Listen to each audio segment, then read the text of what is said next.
നിയമസഭാ തെരഞ്ഞെടുപ്പിൽ LDF തോറ്റതിന്റെ ധാർമ്മിക ഉത്തരവാദിത്വം ഏറ്റെടുത്ത് പിണറായി വിജയൻ. MLA സ്ഥാനം രാജിവെക്കണമെന്ന് നിയുക്ത MLA KK രമ. അരിവാൾ ചിഹ്നത്തിൽ മാത്രം വോട്ട് ചെയ്തവർ കൈപ്പത്തിക്കും കോണിക്കും വോട്ട് ചെയ്തു. പാർട്ടിയോടുള്ള വിരുദ്ധ വികാരമാണിത്. മന്ത്രിസ്ഥാനം ഏറ്റെടുക്കുന്നതിൽ പാർട്ടി ആലോചിച്ച് തീരുമാനമെടുക്കണമെന്നും KK രമ പറഞ്ഞു.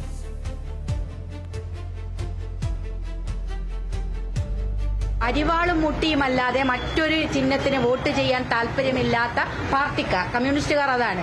അങ്ങനത്തെ ആളുകൾ കൈപ്പത്തിക്കും കോണിക്കും വോട്ട് ചെയ്യാൻ തയ്യാറായി എന്ന് പറഞ്ഞാൽ അത്രയേറെ പാർട്ടി വിരുദ്ധത, ഈ ഭരണവിരുദ്ധത, ഈ നേതാക്കന്മാർക്കെതിരായിട്ടുള്ള വികാരം വളരെ കൃത്യമായി അണികളിലുണ്ട്.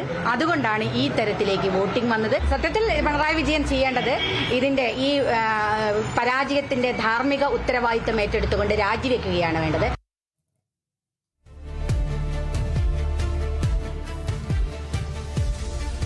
നിയമസഭാ തെരഞ്ഞെടുപ്പിൽ LDF തോറ്റതിന്റെ ധാർമ്മിക ഉത്തരവാദിത്തം ഏറ്റെടുത്ത് പിണറായി വിജയൻ MLA സ്ഥാനം രാജിവെക്കണമെന്നാണ് ഇപ്പോൾ നിയുക്ത MLA ആയിട്ടുള്ള KK രമയുടെ ഒരു അഭിപ്രായം കേട്ടത്. അരിവാൾ ചിഹ്നത്തിൽ മാത്രം വോട്ട് ചെയ്തവർ കൈപ്പത്തിക്കും കോണിക്കും വോട്ട് ചെയ്യുകയുണ്ടായി. എന്തായാലും പാർട്ടിയോടുള്ള ഒരു വിരുദ്ധ വികാരമാണ് ഈ ഒരു തിരഞ്ഞെടുപ്പിൽ കണ്ടത്.